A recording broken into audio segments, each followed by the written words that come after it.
Amin. Shalom. Senang sekali bisa berada di antara saudara di tempat ini.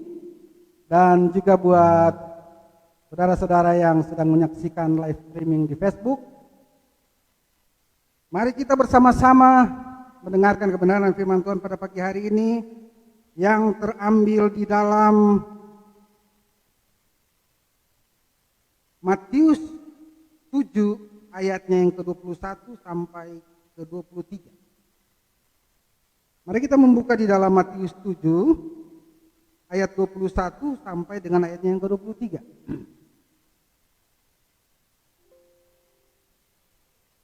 Mari kita akan membacanya bersama-sama. Matius 7 ayat 21 sampai dengan ayatnya yang ke-23. Firman Tuhan berbunyi demikian.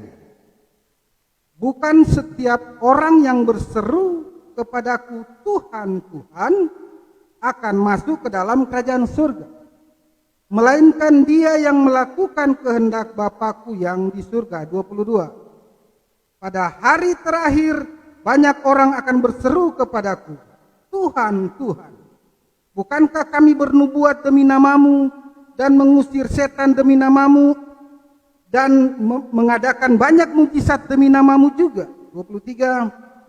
Pada waktu itulah aku berterus terang kepada mereka dan berkata, aku tidak pernah mengenal kamu. Enyahlah daripadaku, kamu sekalian pembuat kejahatan. Saudara, ayat 21 sampai 23 dari Matius 7 ini merupakan ayat favorit, tetapi juga merupakan bagi sebagian orang ayat ini nih mengintimidasi, ya kan? Bagi sebagian orang, saudara, bagi sebagian orang percaya, ayat ini sering mengintimidasi mereka. Karena membaca ayat ini timbul dalam pikiran, jangan-jangan Yesus menolak saya juga. Iya kan? Saya udah pelayanan selama ini begitu giat dalam pelayanan. Ada kemungkinan pada hari terakhir katanya Yesus bilang, nyala engkau pembuat kejahatan. Aku tidak mengenal engkau. Wow. Sebagian orang percaya ini ayat horor. Mereka terintimidasi dengan ayat ini. Ada juga sebagian orang, ya kan, yang mempergunakan ayat ini untuk mengintimidasi sesama orang percaya. Ya kan? Ada sebagian orang yang kedua, sebagian orang menggunakan ayat ini untuk mengintimidasi sesama orang percaya, rekan-rekan pelayanannya, jemaatnya, dan lain sebagainya. Dan berkata, rajin-rajin, jangan lemah, jangan ini, jangan itu, jangan ini. Karena Alkitab ayat ini berkata, bahkan orang yang berseru Tuhan, Tuhan, Tuhan, yang mengadakan mujizat, mengusir setan-setan, belum tentu dikenal oleh Yesus. Ayat ini memang mau ditafsir dan banyak orang mempergunakannya untuk hal-hal yang tidak seharusnya seperti yang dimaksudkan daripada ayat ini. Ya, bukankah kita sering mendengar hal seperti itu di dalam pelayanan dalam hidup kita? Ada juga ayat ini, ketika orang membacanya, orang percaya ya, menjadi ragu. Ternyata keselamatan di dalam Yesus itu ternyata tidak pasti ya. Dulu waktu diajak bertobat, diajak terima Yesus, mereka bilang bahwa hanya di dalam Yesus ada kepastian keselamatan. Benar? Hampir semua orang berkata demikian ketika mengajak seseorang untuk pertama kali untuk mengenal Yesus, untuk menerima Yesus sebagai Tuhan dan Juru Selamat. Ini perkataan sakti yang selalu mereka katakan bahwa hanya di dalam Yesus, tidak ada di bawah kolong langit, nama di bawah kolong langit ini yang diberikan kepadanya supaya orang yang percaya menjadi selamat. Tapi ketika menjadi Kristen, menjadi percaya, dan sampai kepada ayat ini Matius 7 ayat 23. Alamak, ternyata ya, tidak mudah jadi orang Kristen itu. Ternyata keselamatan ini belum tentu loh. Dulu bilangnya pasti, makanya saya mau jadi orang Kristen, percaya Yesus. Tapi kesini kok jadi sulit ya. Percaya jadi orang Kristen lebih sulit kayaknya. Jadi ada 3 kelompok yang ketika membaca dan menemukan ayat ini, begitulah reaksi mereka. Yang pertama, ketakutan, terintimidasi. Yang kedua, mengintimidasi menggunakan ayat. Ini yang paling banyak. Mengintimidasi menggunakan ayat ya. Asal teman dikit-dikit. Yesus siapa yang kamu? Jangan Yesus tolak kamu. Hati-hati kamu ya. Jangan sok-sok rohani. Dengan cara hidupmu yang gak standar seperti itu. Kamu tahu standar orang Kristen tinggi, high level bro. Ini ayatnya. Kalau cuman gaya-gaya pelayanan menyembuhkan, belum jaminan kamu masuk surga. Ya. Tapi Pak, udah ratusan orang bertobat pelayanan saya. Udah semua, belum tentu baca ayat. Kembali kepada ayat, Alkitab bilang apa? Itu gak ada jadi jaminan. Terus apa yang jadi jaminan kita? Amin. Kenapa kok bisa begini? Saudara perhatikan kenapa bisa begini. Apa benar Matius 7 ayat 21 sampai 23 maksudnya seperti yang 3 kelompok pendapat tadi yang saya terangkan di atas? Ini loh jadi pertanyaan kita. Mari kita lihat ayatnya yang ke-21.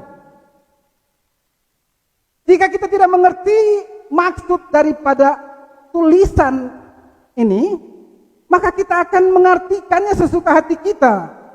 Dan kita akan cenderung memanfaatkan ayat-ayat ini secara sepihak, bukan berdasarkan konteksnya, dan kita gunakan untuk kepentingan kita. Ya tadi menakut-nakuti atau mengintimidasi diri kita sendiri. Atau meragukan pekerjaan Tuhan. Membandingkan ayat ini dengan ayat yang lain. Di sana kok katanya di dalam Kristus kepastian keselamatan ada, tetapi kenapa di sini ini membuat kita jadi ragu? Kenapa? Karena kita tidak mengerti konteks mengapa ayat ini ada.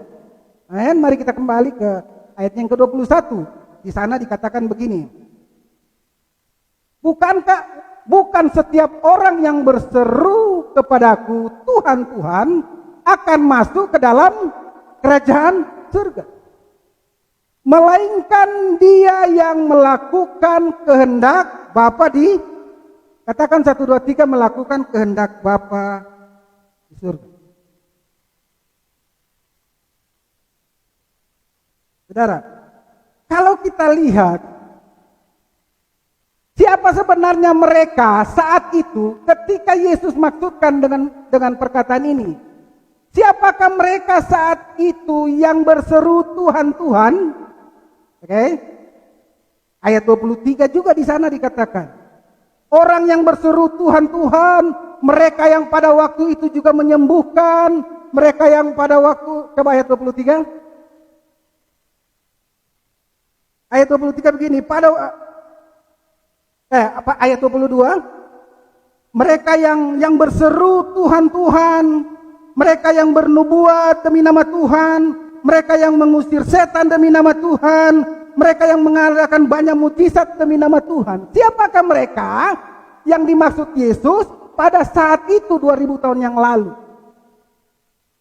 Kita kembali ke sini dulu untuk mengerti Yesus sedang berbicara kepada siapa? Kepada siapa perkataan ini ditujukan? Karena ketika kita tidak mengerti maksud daripada perkataan ini, Yesus sedang berbicara kepada siapa dan menegur siapa, dan kita pikir Yesus sedang menegur kita karena ketidakpengertian kita siapa kita di dalam Kristus, itulah yang akan mengintimidasi saudara dan saya. Itulah yang akan membuat kita menggunakan ayat ini untuk mengintimidasi orang lain. Padahal ayat ini ditulis bukan dengan maksud untuk mengintimidasi sesama orang percaya, sesama rekan sepelayanan. Bukan alat untuk mengintimidasi, bukan alat untuk memukul jemaat menggunakan ayat ini. Yang percaya katakan amin. Haleluya. Kita lihat ayat yang ke-21, balik yang ke-21.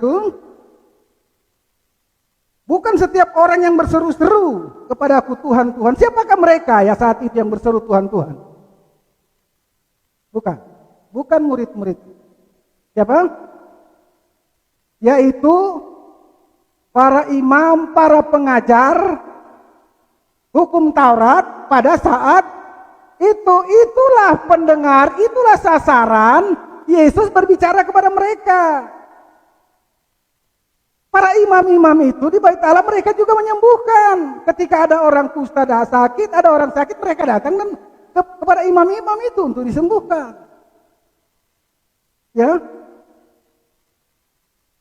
Tetapi ternyata hanya dengan percaya kepada hidup di ini konteks dulu ya.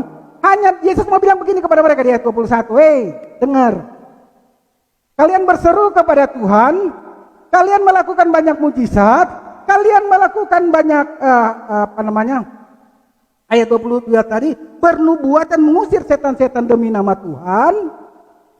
Itu tidak jaminan kalian masuk ke dalam kerajaan surga. Kenapa? Karena untuk masuk ke kerajaan Allah bukan dengan perbuatan, bukan karena engkau rajin, bukan karena engkau pelayanan. Amin. Bukan itu. Bukan karena melakukan hukum Taurat kamu dapat masuk dalam kerajaan Allah. Hukum Taurat basicnya adalah perbuatan.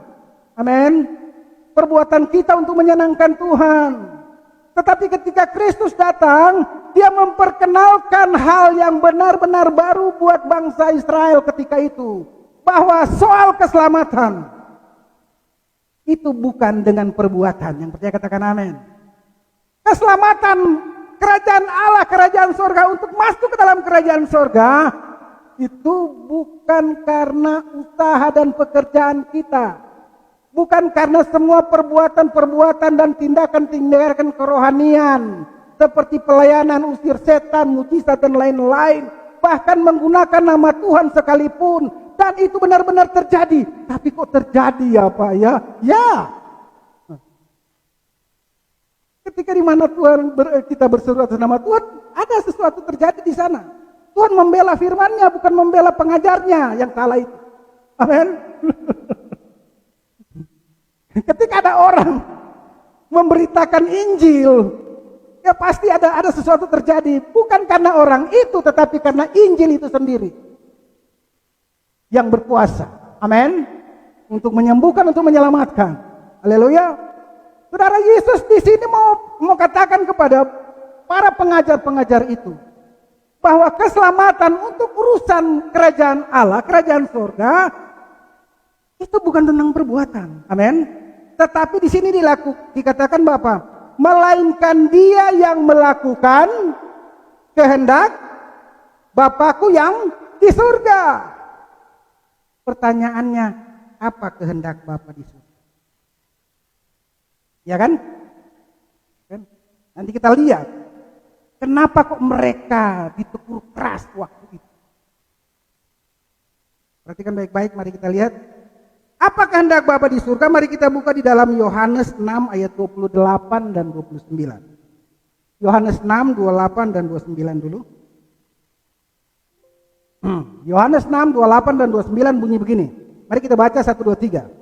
Lalu kata mereka kepadanya, apakah yang harus kami perbuat supaya kami mengerjakan pekerjaan yang dikehendaki Allah? Jawab Yesus kepada mereka, inilah pekerjaan yang dikehendaki Allah, yaitu hendaklah kamu percaya kepada Dia yang diutus. Apa pekerjaan yang dikehendaki Allah? Apa? Percaya kepada siapa? Kenapa Yesus begitu keras menegur para pengajar, para pelayan saat itu?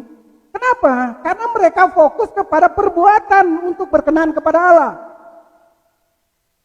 Mereka berfokus kepada usaha diri mereka melakukan semua perbuatan-perbuatan pelayanan, bahkan menyembuhkan, bernubuat, usir setan, dengan harapan mereka bisa masuk ke dalam kerajaan Allah, mengambil bagian di sana. Tetapi Yesus mau bilang bukan itu. Tetapi mereka yang melakukan kehendak Bapakku yang di surga, apa yang dikehendaki Bapa di surga saat itu kepada mereka? Yaitu percaya kepada Dia yang adalah Mesias yang diutus, anak Allah. Amin. Tetapi sayang mereka tidak percaya Mesias di hadapan Dia. Tuhan sendiri datang menjelma menjadi manusia dan berdiri di hadapan mereka. Mereka tidak dapat melihat bahwa itu Dia yang dijanjikan. Amin. Jadi ayat ini mau bilang kepada kita, Yesus bilang, bukan perbuatan, tetapi apa? Iman, percaya. Kita baca di dalam ayatnya Yohanes 6 ayat 40. Yohanes 6 ayatnya yang ke-40, mari kita baca. Apa sih kehendak Bapa di surga? 1, 2, 3. Sebab inilah kehendak Bapakku, yaitu supaya setiap orang yang melihat anak dan yang percaya kepadanya beroleh hidup yang supaya aku membangkitnya pada. Paham ya? Artinya di ayat 21 ini mereka melakukan ini bukan karena mereka orang percaya. Mereka ini bukan orang yang percaya kepada Yesus. Amin. Saudara saat ini orang percaya bukan? So kita harus jeli membaca ayat ini. Ini bukan tentang saudara. Amin. Kalau seandainya ini tentang saudara, saya sarankan tidak usah pelayanan. Karena hanya orang pelayanan yang akan kemungkinan tidak selamat. Mending jadi jemaat biasa, tidur di rumah saja. Tidak usah menyembuhkan, tidak usah bernubuat, tidak usah urusan-urusan itu, biar pendeta-pendeta aja sama orang-orang itu. Karena ada kemungkinan mereka itu nggak selamat. Karena ayat ini merujuk ke situ. Ya kan? Gitu loh. Makanya kita harus jeli dalam membacanya. Supaya kita mengerti. Kalau tidak, kita setiap hari, setiap malam hidup di dalam intimidasi. Kita hidup di dalam ketakutan. Jangan-jangan saya tidak selamat. Alhasil kita berusaha, kita cari cara besok mau apain lagi, besok mau pelayanan di mana lagi. Saya harus cari jiwa sebanyak-banyaknya. Saya harus begini, saya harus begitu, supaya Tuhan berkenan kepada saya, supaya Tuhan kelak tidak akan menolak saya. Saudara sedang mengejar hal yang sia-sia. Karena bukan itu maksud daripada firman Tuhan ini. Yang percaya katakan amin. Sekarang kita masuk kepada ayat yang ke-22. Jadi sekarang kita sudah tahu ya. Ayat 21 ini berkata, walaupun engkau dapat melakukan segala sesuatu yang diceritakan di sini ayat 22, menyembuhkan, bernubuat, usir setan, mengadakan banyak mujizat dan tanda-tanda ajaib. Kalau engkau bukan orang percaya, engkau tidak dapat masuk ke kerajaan Allah. Dan orang seperti ini yang dikatakan aku tidak mengenal, karena gembalanya mengenal domba-dombanya. Domba itu orang percaya. Amin. Kita lihat ayat yang ke-22. Coba kita lihat ayat ke-22. Nah, pada hari terakhir banyak orang akan berseru kepadaku, Tuhan, Tuhan. Pada hari terakhir banyak orang akan berseru kepadaku, Tuhan, Tuhan, bukankah kami bernubuat demi namamu dan mengusir setan-setan demi namamu dan mengadakan banyak mujizat demi namamu juga? Oke. Jadi siapakah mereka ini? Ahli? Apakah saudara ahli Taurat? Apakah saudara para imam di bait Allah? Saudara adalah bait Allah. Saudara adalah bait Allah itu sendiri. Saudara adalah imam mata yang rajani. Amin. Keimamatan kita berbeda dengan keimamatan mereka yang dimaksud Yesus. Mereka punya keimamatan adalah keimamatan Harun dari Lewi. Amin. Kalau saudara dan saya adalah keimamatan Melkisedek, yaitu Yesus Kristus sendiri. Dia yang menjadikan saudara dan saya imam dan raja. Amin. Kenapa? Karena kita adalah bait Allah itu sendiri. Yang percaya katakan amin.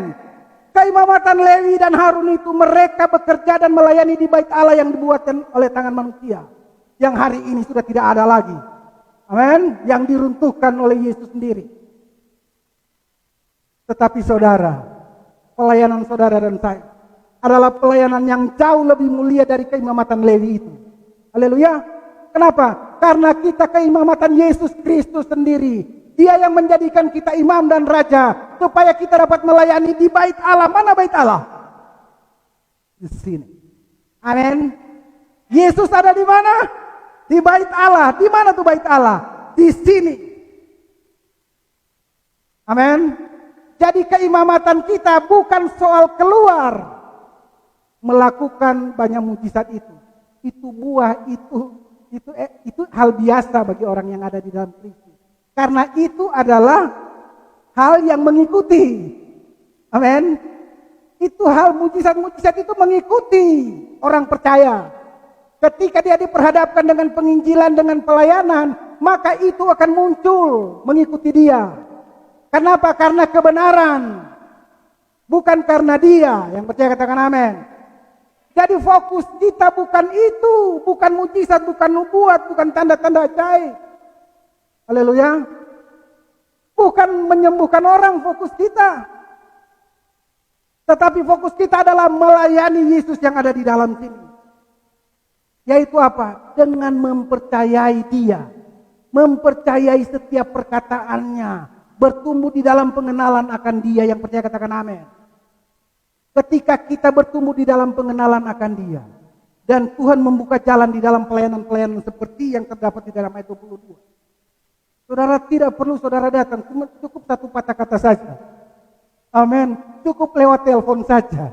Maka orang itu disembuhkan. Yang percaya katakan amin. Maka orang itu dilepaskan. Maka orang itu dikuatkan. Pelayanan kita jauh lebih mulia daripada pelayanan keimamatan Lewi 2000 tahun yang lalu. Yang percaya katakan amin. Saudara, jadi siapakah mereka yang ada di dalam ayat 22? Mari kita lihat ayatnya yang ke-15. Coba kita lihat ayatnya yang ke-15.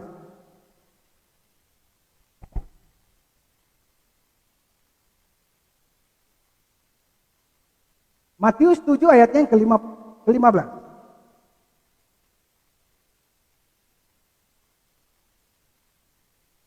Bisa dibuka? Sudah ada? Matius 7 ayat yang ke-15.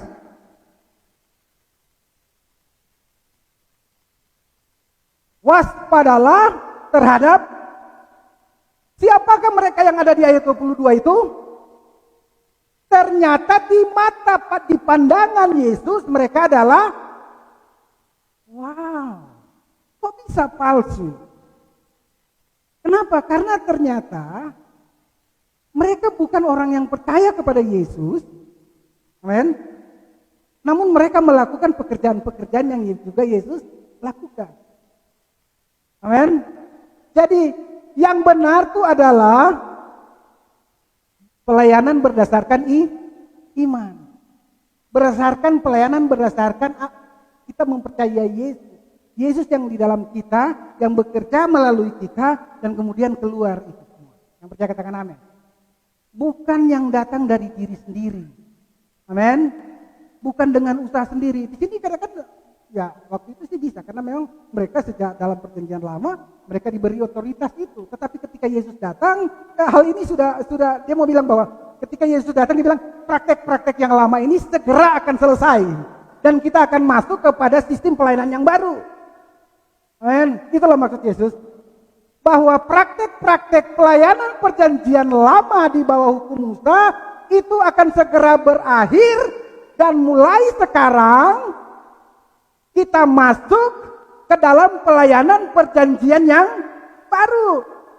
Keselamatan di perjanjian yang lama adalah menggunakan anak domba, anak lembu, ya, korban-korban yang setahun sekali mereka harus persembahkan. Betul? Tetapi Yesus mau datang dan bilang mulai sekarang tidak akan ada lagi pengorbanan setahun sekali. Amin. Tetapi mulai sekarang hanya akan ada satu kali pengorbanan yang sempurna, yaitu aku melalui darahku sebagai pengganti domba, kambing itu dan merpati. Saya akan mempersembahkan tubuhku sekali untuk selama-lamanya untuk pengampunan dosa. Yang percaya katakan amin. Yang percaya beri kemuliaan yang mulia bagi Tuhan. Haleluya. Inilah yang Yesus maksud, bahwa pelayanan yang setelah dia ada ini sudah bukan lagi pelayanan bentuk itu. Amin. Tetapi pelayanan perjanjian baru. Pelayanan oleh iman. Pelayanan oleh percaya kepada Yesus. Yesus sebagai dasar pelayanan. Sementara orang-orang ini yang menurut Yesus adalah palsu, karena yang aslinya itu adalah Yesus itu sendiri. Bagi mereka, bagaimana engkau bilang aku palsu? Orang sejak zaman Musa ini kita diajarkan begini caranya. Memang yang berhak mengatakan mereka palsu itu adalah yang asli. Iya kan? Yang asli itulah yang berhak mengatakan you palsu. Karena yang asli itu ya saya. Amin. Jadi ini bukan tentang saudara dan saya. Yang percaya katakan amin. Ini bukan tentang saudara dan saya. Jadi ketika saudara dan saya sedang dalam pelayanan dan tidak terjadi mujizat, dan saudara pelayanan tapi tidak bisa bahasa roh, dan saudara pelayanan tapi tidak bisa bernubuat, dan saudara pelayanan dan tidak terjadi apa-apa seperti ini, feel free. Amin. Karena ayat ini jangan jadikan ayat ini intimidasi bagi saudara. Amin. Ketika jangan sampai ini terjadi. Karena ayat ini bukan untuk menakut-nakuti saudara dan saya. Tetapi ayat ini Tuhan Yesus sedang menceritakan kepada para imam dengan para pelayan di Bait Allah saat itu. Dengar baik-baik. Hari ini, sejak aku datang, percayalah kepadaku. Dan mulai tinggalkan cara yang lama. Dan mulai beralih kepada cara yang baru. Yang percaya katakan amin. Perjanjian lama mau selesai dan kita akan masuk kepada perjanjian yang lebih mulia. Amin, itu yang katakan Paulus, yaitu perjanjian baru, perjanjian darah anak domba. Pelayanan yang lebih mulia adalah pelayanan perjanjian baru. Yang percaya katakan amin. Ayat 22, mari kita lihat ayatnya yang ke 23. Ayat terakhir. Kita baca ayatnya yang ke 23. Pada waktu itu aku akan berterus terang kepada mereka dan berkata, "Nyala daripadaku, hai sekalian pembuat." Siapakah mereka menurut ayat 15? Nabi-nabi palsu itu adalah orang yang tidak mau mempercayai dia yang hadir di hadapan mereka adalah Mesias. Amin. Jadi ini bukan tentang saudara dan saya. Amin. Jadi jadilah merdeka ketika saudara membaca ayat ini. Jangan terintimidasi, jangan juga mau diintimidasi oleh orang-orang yang tidak mengerti dan menggunakan ayat ini untuk menghantam saudara. Seakan-akan saudaralah yang dimaksud Yesus di sini. Yang dimaksud Yesus itu adalah orang nabi-nabi palsu pada ayat yang ke-15. Yang dimaksud Yesus adalah mereka yang tidak mau mempercayai Dia yang diutus oleh Bapa. Datang ke dunia ini, amin, untuk menebus dosa mereka. Mereka tidak mau percaya. Bahkan dia sudah hadir. Apa yang terjadi? Si palsu-palsu ini malah berkata, lepaskan Barnabas, salibkan dia. Ya? Yang palsu ini. Apakah mereka orang percaya? Tidak. Jika mereka orang percaya, mereka akan percaya apa yang dia katakan. Sampai pada akhir hidup Yesus, mereka adalah orang-orang yang tetap di dalam ketidakpercayaan mereka. Dan inilah mereka. Dan Yesus katakan, "Penyalah engkau daripada hai engkau pembuat kejahatan." Mereka adalah orang-orang yang menolak percaya kepada Yesus. Mereka adalah serigala, bukan orang percaya. Saudara dan saya serigala. Saudara adalah domba. Amin. Saudara serigala. Jadi kalau ada orang ngomong begini, orang mengintimidasi pakai ayat ini, dia itu serigala. Karena dia tidak percaya apa yang dimaksud. Dia yang segera harus bertobat, memperbaharui pikirannya. Lebih banyak belajar apa yang dimaksud Yesus di dalam ayat ini. Bukan mengambil ayat ini out of context dan kemudian menyerang sesama orang percaya. Mengintimidasi supaya orang itu lebih rajin. Supaya orang ini, yang ada dia lebih stres tahu. Yang ada dia lebih ketakutan. Karena ada banyak orang gugur dari pelayanan gara-gara ini. Lebih baik jadi jemaat. Karena tidak akan ditolak. Ini kan bukan jemaat. Iya kan? Ada jemaat enggak usah pakai membuat basaro, biarin aja mereka. Kita enggak usah. Karena kalau tahu basaro terus enggak sesuai, habis kau. Haleluya. Mereka adalah nabi palsu. Dan mereka adalah orang-orang Farisi, ahli Taurat dan para imam saat itu. Mereka adalah orang-orang yang ketika Yesus yang menghakimi Yesus. Mereka adalah orang-orang yang berteriak, lebih baik bunuh dia, salibkan aja dia. Mereka lebih memilih penjahat daripada orang benar itu. Inilah orang itu, dan itu bukan saudara. Saudara tidak pernah ada di sana dan berteriak, salibkan dia. Gitu kan. Nggak ada. Amin. Tetapi saudara adalah orang percaya yang setiap hari berpengharapan. Amin. Kita adalah kekasih-kekasihnya Tuhan. Kita adalah anak-anaknya dia, anak yang dikasihi. Jadi, apakah perkataan ini buat saudara dan saya orang percaya? Tidak. Katakan 1, 2, tidak. Tidak. Alasannya mengapa? Yang pertama, karena saudara dan saya adalah anak yang dikasihi. Amin. Saudara bukan nabi palsu. Saudara bukan pembuat kejahatan. Pembuat kejahatan di sini bukan perzinahan, pembunuhan, bukan. Bukan kejahatan moral. Oke? Bukan kejahatan yang tercantum di dalam KUHP itu. Tetapi kejahatan ini adalah karena mereka tidak percaya, itu disebut penjahat. Dan setiap pekerjaan penjahat itu walaupun menyembuhkan usir setan disebut palsu. Amin. Sementara saudara tidak. Mari kita baca di Yohanes 1 ayat yang ke-12. Yohanes 1 ayat yang ke-12. Tetapi semua, baca 1, 2, 3. Tetapi semua orang yang menerimanya diberinya kuasa supaya menjadi anak-anak Allah, yaitu mereka yang percaya. Saudara adalah orang yang saudara dan saya bukan serigala. Haleluya. Jadi jangan mau. Amin. Hari ini kita harus merdeka dari hal-hal seperti ini. Kita harus bermetanoia di dalam hal. Kalau tidak, dampaknya buruk dalam hidup kita. Secara kejiwaan, secara mentalitas kerohanian kita tidak tenang kehidupan kita. Kenapa? Karena tidak pasti ternyata itu. Kenapa? Karena baca ayat dengan view yang salah, dengan perspektif dan sudut pandang yang salah. Maka salahlah apa yang kita percayai. Alasan kedua, mengapa perkataan Yesus ini tidak ditujukan kepada orang percaya. Yang pertama tadi karena kita adalah anak, Roh Kudus tinggal di dalam kita. Amin. Kita telah diangkat menjadi anak, kita bukan serigala, kita bukan nabi palsu, kita bukan orang pembuat kejahatan, yaitu yang tidak percaya. Tetapi yang kedua adalah kita tidak hidup di bawah hukum Taurat, tetapi kita hidup di bawah kasih karunia. Baca di dalam Roma 6 ayat 14. 1, 2, 3. Sebab kamu tidak akan dikuasai dosa lagi, karena kamu tidak berada di bawah hukum Taurat, tetapi di bawah, yang percaya katakan amin.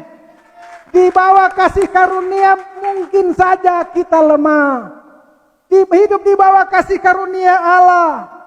Mungkin saja kita jatuh. Mungkin saja kita melakukan perbuatan-perbuatan dosa.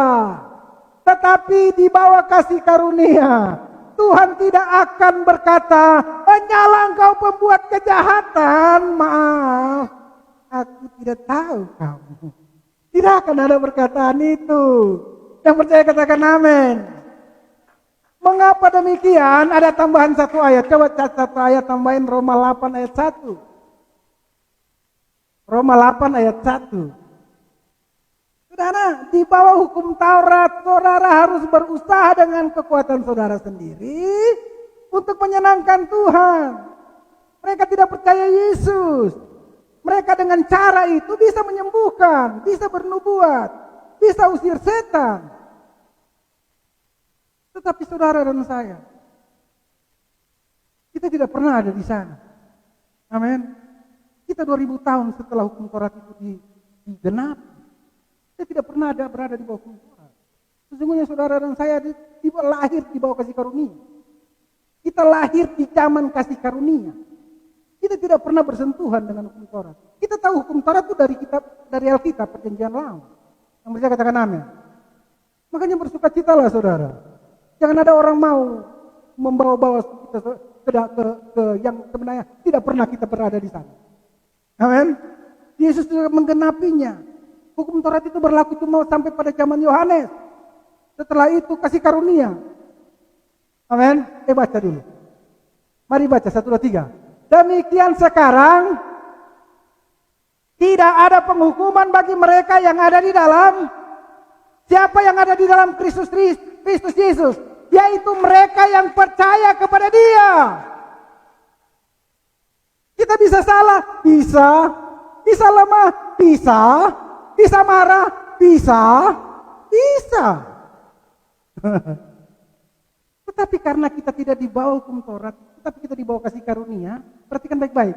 Kasih karunia yang ada di dalam kita, bekerja di dalam kita, mengingatkan kita akan kebenaran, akan mengingatkan kita siapa kita di dalam Kristus. Bagaimana dahsyatnya Dia yang mengampuni dosa kita, yang mengangkat dan mengampuni kita bukan sekali, selama-lamanya. Kasihnya yang tidak berkesudahan itu terus yang diingatkan kepada kita. Makanya kita bisa bangkit dari kelemahan itu. Makanya kita bisa dengan gampang bertobat dan berkata, oh ternyata itu aku keliru. Amin. Yang bisa katakan amin. Tetapi orang yang tidak memahami pengertian kebenaran ini, ketika mereka jatuh, berbuat masalah, berbuat dosa, mereka akan bersembunyi sama seperti Adam. Bukan datang kepada Tuhan, tetapi mereka akan semakin jauh kepada Tuhan. Kenapa? Karena mereka pikir aku sudah kotor. Karena mereka pikir aku sudah najis. Karena mereka pikir aku sudah tidak layak lagi. Maka apa yang terjadi? Mereka meninggalkan pelayanan. Mereka tidak lagi main gereja-gerejaan. Sampai dia akan lari jauh-jauh. Dia menenangkan diri. Kemudian dia mulai rasa aku sudah mulai tidak tertuduh. Sudah hatiku, diriku sudah tidak menuduh aku. Kayaknya aku sudah mulai baik-baik. Dan dia mulai pelan-pelan datang ke gereja. Melipir lagi ke gereja. Baru muncul. Iya. Ada menenangkan diri. Karena kenapa? Dia ke gereja itu karena dia sudah merasa agak tenang. Kenapa? Karena lama-kelamaan perasaan tertuduh itu kan sudah mulai tidak ada. Karena dia tidak ada di lingkungan teman-teman yang menuduh dia. Jadi dia menyendiri, dia tenang. Dia pikir sudah selesai masalahnya. Akhirnya dia kembali lagi ke gereja. Pelayanan lagi. Dituduh lagi. Masalah lagi, hilang lagi. Jadi bolak-balik timbul tenggelam kayak yoyo. Kayak Kristen kecelup. Dia terintimidasi dan dia rasa stres, tidak tahan, dia mundur dari pelayanan. Maaf, aku libur pelayanan dulu ya. Berapa? 2 bulan lah, menenangkan diri. Kenapa? Karena stres, tertuduh. Karena merasa apa? Belum layak. Tidak cukup standarnya saya dengan Tuhan. Kayaknya yang kalau saya terusin ini bisa mendapat artikan. Nyangkau pembuat kejahatan. Aku tidak mengenal. Makanya saya mundur dulu daripada kena begitu kan. Yang ini aja sudah mulai menghardik saya. Apalagi bosnya datang. Kalau bosnya datang bisa bahaya saya. Makanya saya mundur dulu dari pelayanan. Itu yang terjadi, saudara. Kenapa? Karena kita tidak memahami betapa dalam, luas, tinggi, lebarnya kasih Yesus kepada kita. Kita bersalah, dia tidak lari. Amin. Kita mungkin jatuh, dia tidak pernah meninggalkan saudara dan saya. Yang percaya katakan amin. Dia tidak pernah, bahkan Adam dia sudah buktikan. Alkitab mencatat, ketika Adam dan Hawa jatuh di dalam dosa, melanggar, mereka tidak taat kepada perintah Allah. Allah buangkan mereka. Apakah Allah ninggalin mereka? Jijai, nggak dengar-dengaran. Beda Tuhan sama teman-teman kita sekarang. Kalau kita salah, off dulu kamu dari pelayanan, najis kamu. Betul, puasa dulu, berdiam diri 3 bulan. Apanya? Ya, skor. Berdiam diri. Seandainya kalau Tuhan bilang begitu ke Adam, celaka kita, saudara. Yesus nggak pernah datang. Adam berusaha menutupi dosa dan ketelanjangannya dengan menggunakan daun ara, dari pohon ara, ya kan? Tutup semua ketelanjangannya. Karena setelah berdosa, dia sudah melihat Yesus, Bapa di surga, Tuhan, dia tidak jijik dengan saudara dan saya. Kadang-kadang teman pelayanan kita yang jijik dengan kita kalau kita ada salah-salah. 3 kali nggak ke gereja, stop pelayanan, jijai kamu. Kamu ngapain di luar 3 minggu ini? Siapa tahu kamu ke diskotik, kamu udah, ya toh? Siapa tahu kamu gabung-gabung sana di kafe-kafe, ya kan? Jangan najis kamu itu. Sini tempat kudus, oke? Ya. Untung Tuhan kita nggak gitu. Yang percaya katakan amin. Pada hari masih sejuk, kata firman Tuhan. Tuhan datang kepada Adam yang mencoba menutupi ketelanjangannya. Dan apa yang dilakukan Tuhan? Adam, Hawa. Itu gara-gara tidak dengar-dengaran. Ya, tobat. Ya, mulai sekarang tobat ya. Makanya mulai sekarang dengar-dengaran. Tuhan nggak ngomong gitu. Tetapi dia segera menyembelih seekor domba. Amin. Dia segera menyembelih itu yang adalah gambaran Yesus. Amin. Dia segera melakukan pengorbanan supaya Adam dan Hawa mereka ditutupi ketelanjangan. Amin. Itulah gambaran Yesus, anak domba Allah yang kita percayai. Amin. Darahnya tercurah menghapus dosa. Amin. Sehingga Allah tidak lagi marah kepada saudara dan saya. Roma 8 ayat 1, demikian sekarang tidak ada lagi penghukuman bagi saudara dan saya yang percaya. Amin. Itu alasan yang kedua, kita tidak hidup di bawah hukum Taurat, tetapi kita hidup di bawah kasih karunia. Allah menyediakan kasih kepada kita. Kasih tanpa tanpa amin, tanpa dunia harus mendengar. Orang di luar sana harus mendengar ini. Jadi ketika mereka mengalami intimidasi, jadi ketika mereka lemah dan berbuat salah, berbuat dosa, mereka tidak lari, tetapi mereka akan kembali kepada Allah. Amin. Mereka akan berani datang dan menghampiri tahta kasih karunia. Karena di tahta itu kasih karunia mengalir tanpa henti. Amin. Tidak ada lagi penghalang untuk kita masuk menghadap kepada tahta kasih karunia untuk menerima semua penyediaan bagi kita, menerima semua kekuatan. Amin. Kepada kita. Dia bekerja di dalam kita, melalui kita. Amin. Kita bukan para pembuat kejahatan. Kita bukan nabi-nabi palsu. Kita juga bukan para serigala itu. Kita juga bukan orang-orang yang tidak percaya. Tetapi kita adalah orang-orang yang percaya. Kita adalah anak yang dikasihinya. Yang percaya katakan amin. Dan kita adalah orang yang menerima kasih karunia. Kelimpahan kasih karunia dan kebenaran. Yaitu Yesus Kristus. Dia yang ada di dalam kita. Masakan dia di dalam kita menghardik dirinya sendiri? Amin. Yesus di dalam kita, bekerja di dalam kita. Masakan terus dia mencela kita? Lo lihat dia sendiri. Harusnya dia menyalahkan dirinya sendiri. Ngapain lu di dalam kejap? Ya kan? Itu seharusnya yang terjadi. Makanya kita mempercayai ini. Dia yang terus bekerja di dalam kita. Menjadikan kita indah. Menjadikan kita mulia. Yang percaya katakan amin. Kita bukan seperti yang dimaksud di dalam Matius 7 ayat 21 sampai ayat 23. Saudara yang kekasih di dalam Tuhan, mulai saat ini jangan lagi mau ditakut-takutin pakai ayat ini. Yang percaya katakan amin. Jadilah merdeka karena Yesus Kristus hidup di dalam saudara. Siapa yang ketika anak memerdekakan, maka kita akan benar-benar merdeka. Katakan 1, 2, 3, aku adalah orang merdeka. Saya undang pemain musik untuk maju ke depan. Jangan mau diintimidasi oleh hal-hal seperti ini ya. Saya undang para pemusik, worship leader untuk maju ke depan. Coba lagu yang pertama tadi, Pandang Kemuliaan.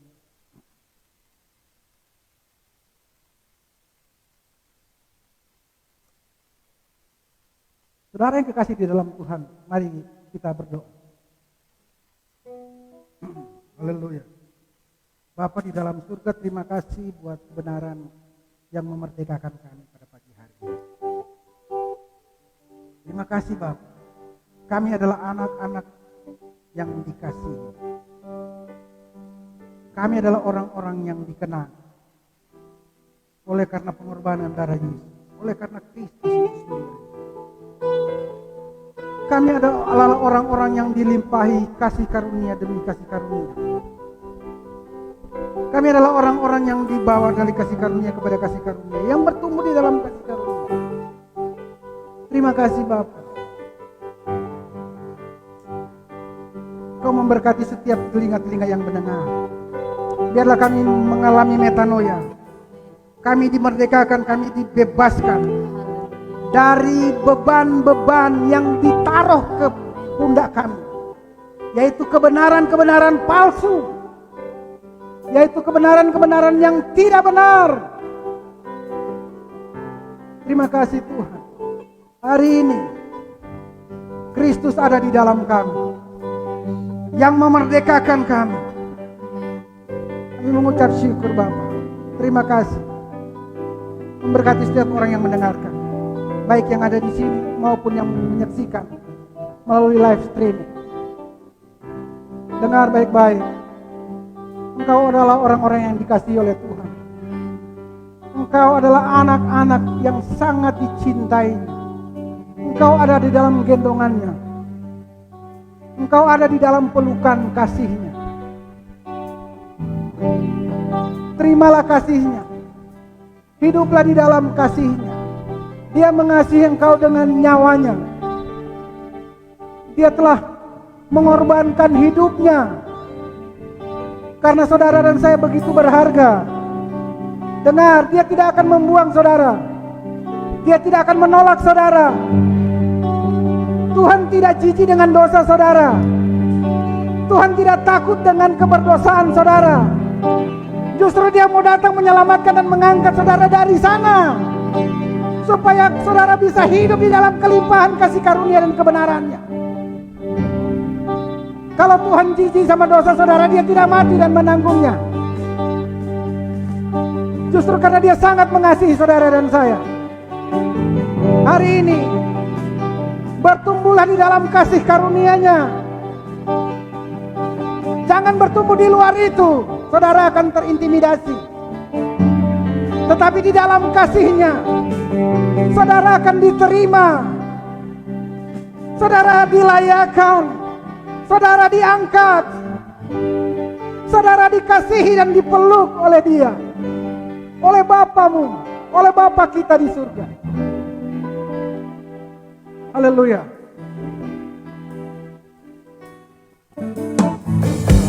Pandang kemuliaan-Mu, Imam besar Maha-Agung. Kaulah pemilik hidupku, Yesus Kristus Tuhan.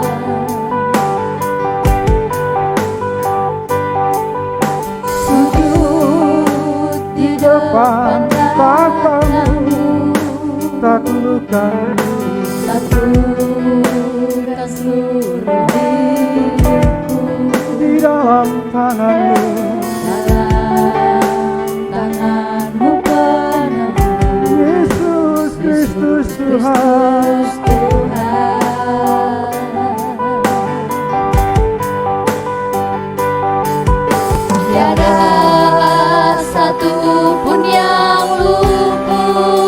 dari karya kasih Bahkan saudara dan saya yang mulia. Bagimu segala pujian, hormat, kemuliaan.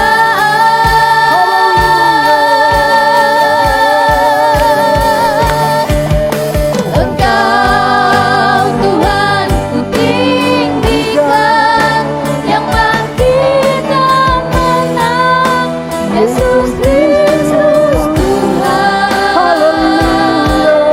Raja mulia dan luhur, berkorban bagiku. Haleluya. Terima kasih.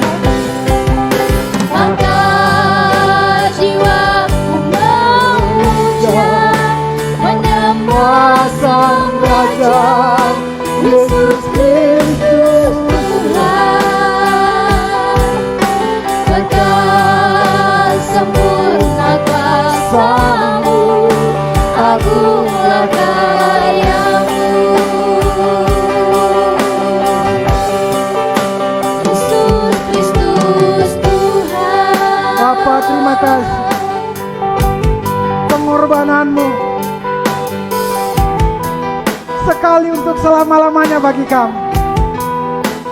Tidak akan ada apapun yang sanggup menjauhkan kami daripada kasih. Kami mengucap syukur Tuhan Yesus. Engkau tidak akan membuang kami. Engkau tidak akan menolak kami. Teman dengar, kalau engkau hari ini jauh karena terintimidasi hal-hal seperti ini, mungkin rekan sepelayananmu menekan engkau, mengintimidasi engkau, karena mereka menganggap engkau enggak layak, enggak cukup standar. Dengar baik-baik, keluar dari tempat persembunyianmu hari ini. Jangan mau terintimidasi. Yesus tidak pernah menolak saudara. Yesus tidak pernah mengintimidasi saudara. Hari ini dengar baik-baik, Dia ada bersama saudara di tempat persembunyian saudara. Sampai hari ini, sampai ketika saudara mendengar kebenaran ini, hari ini bangkit. Jadilah kuat karena Yesus bersama dengan engkau. Dia memeluk engkau, Dia menerima engkau, karena engkau adalah anak yang Dia kasihi. Dia tidak pernah mencela engkau. Dia tidak pernah mendiskreditkan saudara dan saya. Terimalah kasih karunia-Nya bagi saudara dan saya hari ini, dan jadilah kuat di dalam kasih karunia-Nya. Haleluya. Terima kasih. Haleluya. Mari kita memuji Dia. Oh Tuhan ku tinggikan, yang bangkit dan menang, Yesus Kristus Tuhan. Haleluya. Terima kasih. Raja Terima kasih karunia-Nya. Terima kebenaran-Nya. korban bagi Kebenaran yang memerdekakan saudara dan saya. Haleluya. Tuhan Yesus memberkati. jiwaku memuja, menyembah Sang Raja, Yesus Kristus Tuhan. Kekal sempurna kuasa-Mu, agunglah karya-Mu. Yesus Kristus Tuhan.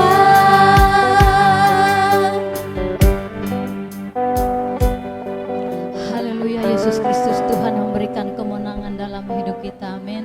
Luar biasa kebenaran firman Tuhan pada siang hari ini memberkati kita, dan saat ini kita akan mengakhiri ibadah kita akan menerima berkat Tuhan.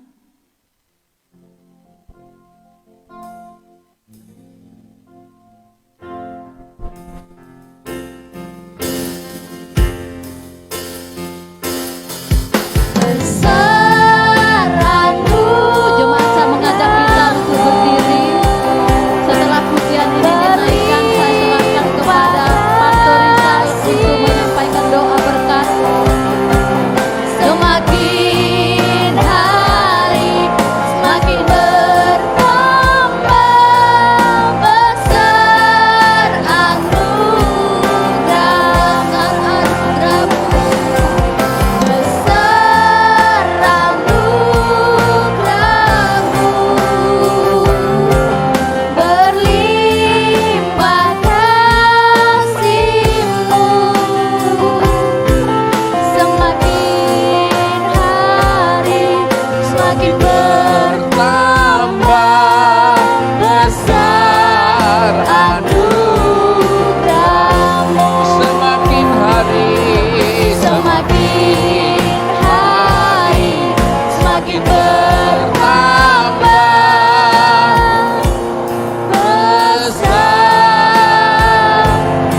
kasih sayang bagi kita. Dialah yang membawa kita ke dalam kasih karunia yang berlimpah-limpah. Kita bersyukur atas kebaikannya, kasihnya tanpa batas, tanpa syarat, tanpa akhir bagi kita semuanya. Kami berterima kasih Tuhan karena Engkau telah membuat kami lahir baru, menjadi anak-anak-Mu, mewarisi kerajaan Allah tanpa batas. Terima kasih Bapa. Engkau telah menerima kami, melayakkan kami, dan menyelamatkan kami. Terpujilah nama-Mu. Bapak Ibu Saudara, kita bersyukur untuk siang hari ini. Firman-Nya meneguhkan bagi kita semua. Kita adalah anak-anaknya, orang-orang yang menerima anugerah karena iman, karena percaya kepadanya. Terima kasih Bapak untuk semua itu. Kami boleh membawa berkat ini pulang ke rumah masing-masing. Dan untuk itu Bapak Ibu Saudara, alahkan hatimu, angkatlah kedua tanganmu, menerima berkat ini sejak mulanya yang Tuhan sudah tentukan bagimu, kemuliaan dan berkat-Nya yang berlimpah di dalam nama Yesus. Terpujilah nama-Mu. Sama-sama katakan, amin. Selamat siang, Tuhan memberkati.